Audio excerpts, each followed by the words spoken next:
Hey guys and welcome back to my life. कैसे हो आप सभी? आई गेस बहुत अच्छे होगे और अपना काम बढ़िया से कर रहे होगे। तो गाइस ये जो वीडियो है ना, ये कम्प्लीटली कैलकुलेशन के ऊपर होने वाली है, क्योंकि बहुत सारे लोगों ने मुझे कमेंट किया था कि भाई मेरी मैथ्स अच्छी नहीं है। तो मैं आपको बता दूं कि मैथ्स जो है ना, वो 3 पिलर्स पे कम्प्लीटली काम करती हैं। एंड वो जिसमें पहला पिलर होता है हमारा कैलकुलेशन, दूसरा होता है उसके कॉन्सेप्ट्स एंड तीसरा होता है हमारी प्रैक्टिस। अगर आप इनमें से किसी भी एक को स्किप करते हो ना, तो डेफिनेटली आपकी मैथ्स स्ट्रांग नहीं होने वाली है। तो हम आज बात करेंगे इस वीडियो में कैलकुलेशन को कैसे सुधारना है। तो without wasting your time let's get started. So guys, ये जो चार्ट है ना, ये मैंने मेरे एग्ज़ाम के प्रिपरेशन के दौरान हर एक दिन रिवाइज़ की है और आपको भी इसे रिवाइज़ करना होगा। तो सबसे पहले बात करते हैं कि इस चार्ट में आपको लिखना कौन कौन सी चीज़ है। यहाँ पे आप देखो तो ये मैंने टेबल्स लिखे हैं टोटल, क्योंकि 2 से 10 तक के टेबल तो ऑलमोस्ट सबको याद होते हैं, इसलिए मैंने लिखे हैं 12 से टोटल 29 तक। आपको एटलीस्ट 20 तक तो टेबल याद होना कंपलसरी है। अगर आपको 20 तक भी टेबल याद नहीं है तो समझ लो कि आपको थोड़ी मुश्किल होगी मैथ्स में, थोड़ी क्या आपको ज़्यादा मुश्किल हो सकती है। Then we will come to the next one is square. तो आपको स्क्वायर भी याद करने पड़ेंगे और क्यूब भी। अब याद कितने करने हैं, तो स्क्वायर आपको एटलीस्ट 30 तक याद होने चाहिए एंड क्यूब भी आपको, अगर आप कर सकते हो तो डेफिनेटली 30 तक याद करो, लेकिन इन केस अगर आप नहीं कर पाते हो तो 20 तक आपको क्यूब याद होने ज़रूरी हैं। इसके बाद नेक्स्ट हम आएंगे ट्रिपलेट पे।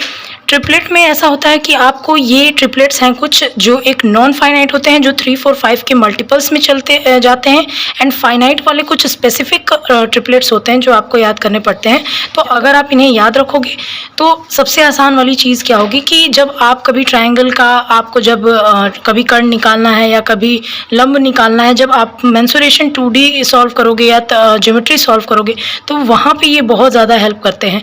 इसके बाद आएंगे हम परसेंटेज के फ्रैक्शन वैल्यू पे। तो गाइज ये जो है ना मोस्ट इम्पॉर्टेंट है, क्योंकि हर एक क्वेश्चन में, चाहे आप कोई भी चैप्टर लगाओ, जब वहाँ पे आपको परसेंटेज देता है तो आपको उसकी फ्रैक्शन वैल्यू आनी बहुत ज़रूरी होती है, क्योंकि इससे क्वेश्चन बहुत इजी हो जाता है और बहुत आसानी से आप आगे क्वेश्चन को सॉल्व कर पाते हैं। अदरवाइज परसेंटेज को देख के बहुत लोग डर जाते हैं, तो ये बहुत इंपॉर्टेंट है कि आप इसको भी याद करें। उसके बाद आते हैं हम ये एक टेबल है, लाइक इसको मैं क्रॉस मल्टीप्लिकेशन का नाम दूंगी। जैसे कि अगर आप देखो तो 11 से लेकर मैंने 19 तक इधर रो में कॉलम में लिखा है, एंड देन इधर रो में 11 से 19 तक लिखा है, एंड इन्हें मैंने क्रॉस मल्टीप्लाई किया है ऐसे।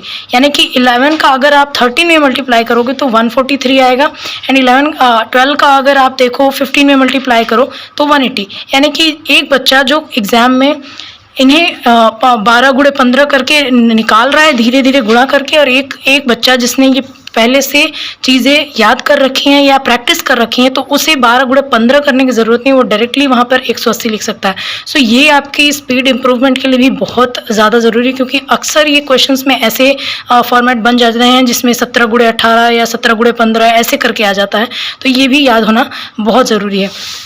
देन फिर हम आएंगे ये 73 के टेबल पे। 73 का टेबल आपको बहुत ज़्यादा नहीं याद करना, सिर्फ 5 याद करने, क्योंकि ये जो है ना, ये आपको SI एंड CI में बहुत ज़्यादा काम आते हैं, क्योंकि वो आपको जब डेट वाइज देते हैं ना, तो दिन वो अक्सर ऐसे देते हैं जिसमें आपको 73 के मल्टीपल्स ही आते हैं। तो ये जब आप 5 तक याद रखोगे ना, तो बहुत ईजिली SI या CI के क्वेश्चन आप सॉल्व कर सकते हैं। Then I will come to 36 के टेबल। ये भी काफ़ी यूज़फुल टेबल है, जो ऑलमोस्ट मैथ्स के क्वेश्चन में देखने को मिलता है। तो आप 80 तक टेबल, 36 का टेबल एंड 73 का टेबल 5 टाइम्स तक, बस आपको इतने टेबल्स को बाय हार्ट करना है।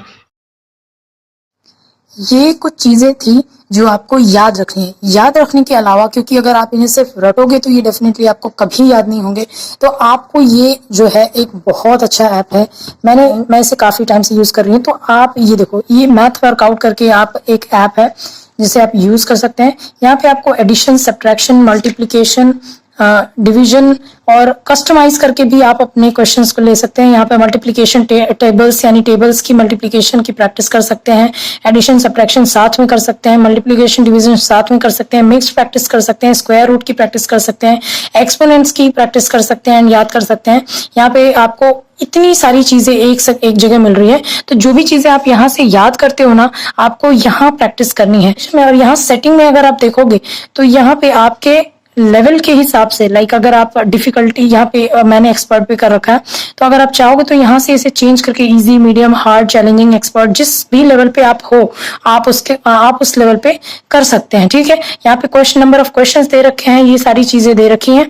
तो ठीक है, आप इसे कैसे यूज करोगे कि आप अपने हिसाब से अपना लेवल डिसाइड कर लो, वहां पे प्रैक्टिस करो और धीरे धीरे आपको लेवल को इंक्रीज करना है। ऐसा नहीं कि सिर्फ इजी इजी इजी किए जा रहे हैं, आपको उसको एक्सपर्ट तक भी लाना है। ठीक है, यहाँ तक कि आप इसे डेली डेली प्रैक्टिस करो। इस तरीके से आपका मैथ्स काफी ज्यादा अच्छा हो जाएगा एंड ये चीजें भी आपको याद हो जाएंगी जो नीचे चीजें दी हैं यहाँ से प्रैक्टिस करने के बाद। देन क्वेश्चन को सॉल्व करते वक्त कुछ ट्रिक्स लगानी है। जैसे अगर आप जब भी कभी गुणा कर रहे हो, जैसे कोई कोई बड़े नंबर का गुणा कर रहे हो, जैसे आप 73 में गुणा करना चाहते हैं, किसी मान लो आप 5 का गुणा करना चाहते हैं, तो आपको इसको स्प्लिट मेथड यूज करके गुणा करना है, यानी कि इसको आपको 70 + 3 करके गुणा करना है। और अब आप अगर 5 से 7 में गुणा करोगे तो आराम से 350 ला सकते हैं एंड देन 5 से 3 में करोगे तो 15, यानी कि 365 आराम से ये इजीली आपका आंसर जाएगा।